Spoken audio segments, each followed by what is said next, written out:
Hey mamas, I'm Isabel. I'm your mother's empowerment coach, and we're back with another mommy moment. I hope everyone had a nice weekend. We were invited to 8 parties on Saturday, so to say the least, it was a very busy weekend for me. And I'm so happy to be here with you all today.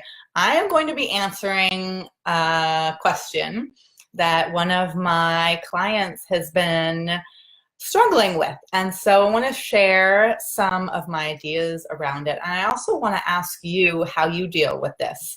And so the question is, how do I deal with people who just don't get it?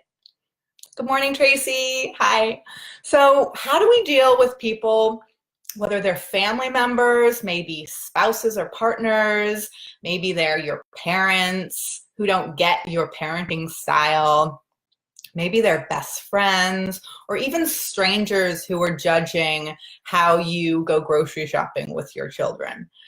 How do we deal with it when people don't get it? It can feel really invasive to feel judged. It can feel overwhelming. And so we all have our own triggers that inform how we automatically respond when we feel judged or when we just don't feel understood. And it can be so painful to feel this way. So first of all, I just want to honor you and your feelings as valid, and just to hold yourself for these deep and intense feelings, and know that intense feelings are real. However, they're not the best place to act from. So the first step when you feel judged or misunderstood is to pause, to just take a second, longer than a second, sometimes a few days, to digest what has happened, depending on how extreme and how intimate this feeling of judgment or misunderstanding feels. You need time to process before you go into action. And so this pausing gives you an opportunity to let all the feelings happen, feel all the feels, and then figure out how you want to proceed. And so it's one thing to say, just relax. And then it's another thing to be able to relax. So my question to you today, mamas, is how do you pause? How do you allow yourself to pause so that you can respond rather than react? Especially when the person who is judging us is a close family member or someone we hold dear. Just allowing ourselves to pause gives us that buffer. Even if this person is kind of egging us on, which often they are, you can excuse yourself from the conversation or the situation and do what it takes to calm down. So I know that for me, I like to do what I call box breathing. And so in box breathing, we breathe in for the count of 4. We hold the breath for the count of 4, and we breathe out for the count of 4, and we hold our breath for the count of 4. And I'll do this about 5 times. So I just want to walk you through that exercise now so you can experience the extremely calming benefits. So if you're watching live or on the replay, and you can just join me, and I suggest placing both feet on the floor. And if you like, you can close your eyes, although that's not necessary if you're out driving. Not that you're watching this while you're driving, but this is a tool you can use while you're driving with your eyes open. You can do this 4-part breathing. You can do this while you're walking. I find it really enjoyable that way, or in a meditation practice. So now we're just going to close our eyes and breathe in for the count of 4. Then hold for the count of 4. And breathe out for the count of 4. And then hold again. And breathe in for the count of 4. Hold. Breathe out for the count of 4. And hold. We'll do it one more time. In to the count of 4. And hold. And out to the count of 4. And hold. And then you can begin to breathe more naturally. So if you've done this, you may realize the calming effect that it has immediately. That was just 3 rounds. Tracy says, yes, breathing exercises, they work so well. They really work, and we have them with us wherever we go. Another thing that I like to do, which I've also taught my kids to do, I wish I had it here with me, I don't, is these squeezy things. You know, these weird things that kind of bubble up at the end? I'll take a picture and post it in the comments. These are just things that can help us release anxiety and tension. And they're like fidgeters, and they can just allow that cortisol and that adrenaline that's rushing through our bodies when we feel that hit or jolt of anger at being judged. It helps that just dissipate. And so what are some other things?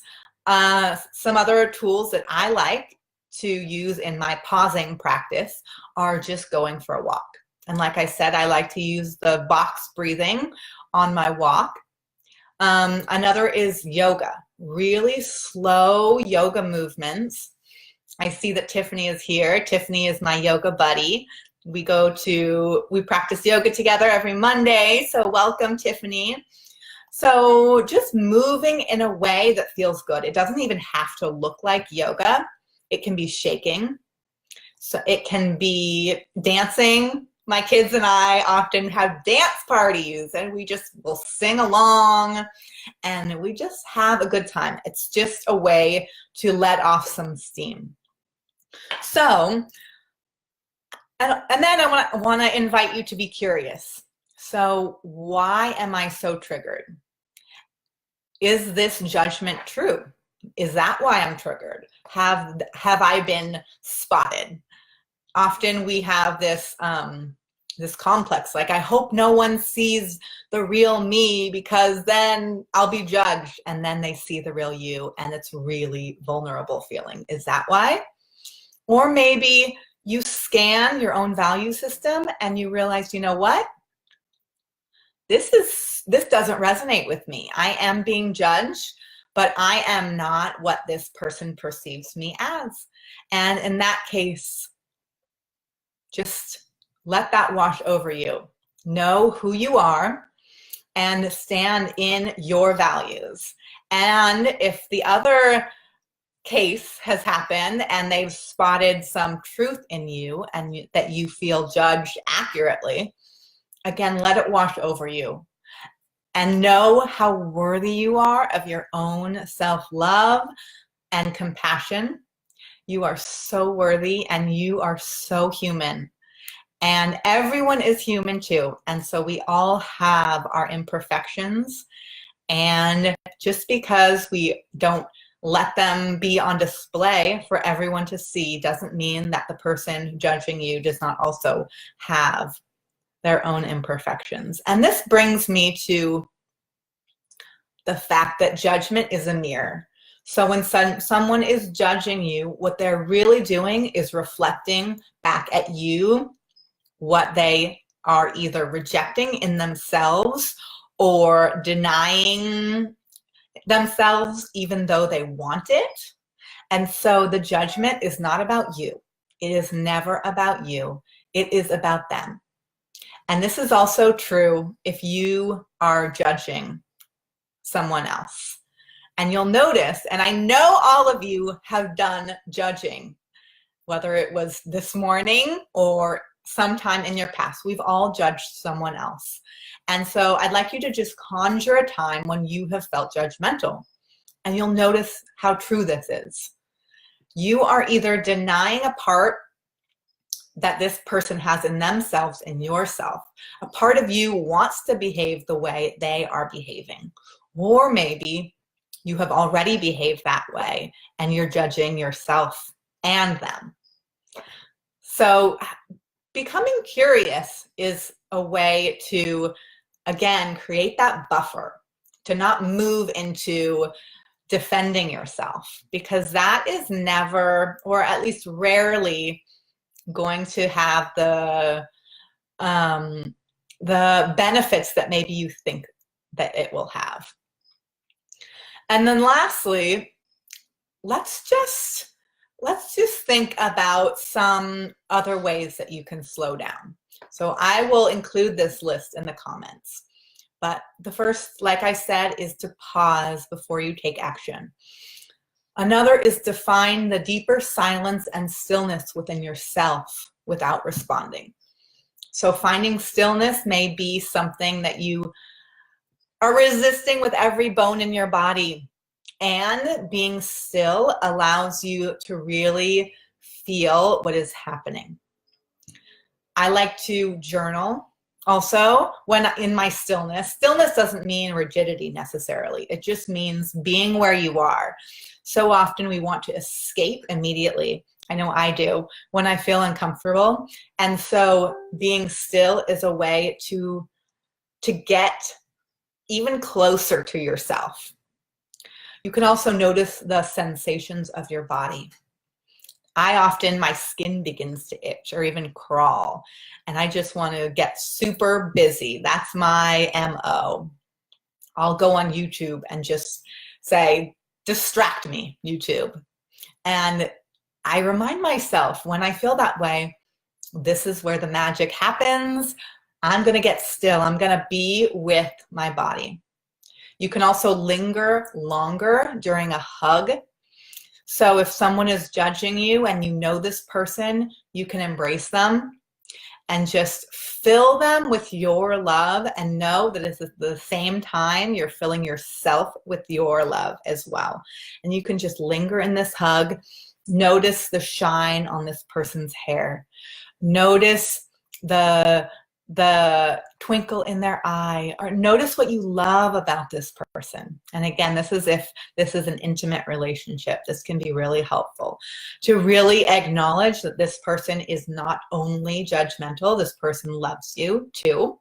And this is not to be applied in narcissistic personality type relationships. So this is to be applied when you feel judged occasionally by this person. This is not a suggestion to be a doormat or to be abused.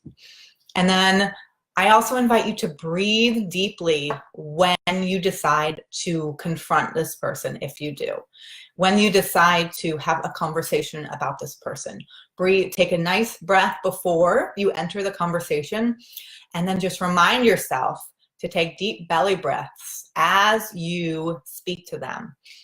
And this belly breath will really allow you to inhabit your intuition, your inner wisdom, and speaking from a place of self-worth, self-empowerment, and self-love will allow you to be able to listen to this person, to hear what they are saying, because remember, you have already listened deeply to yourself.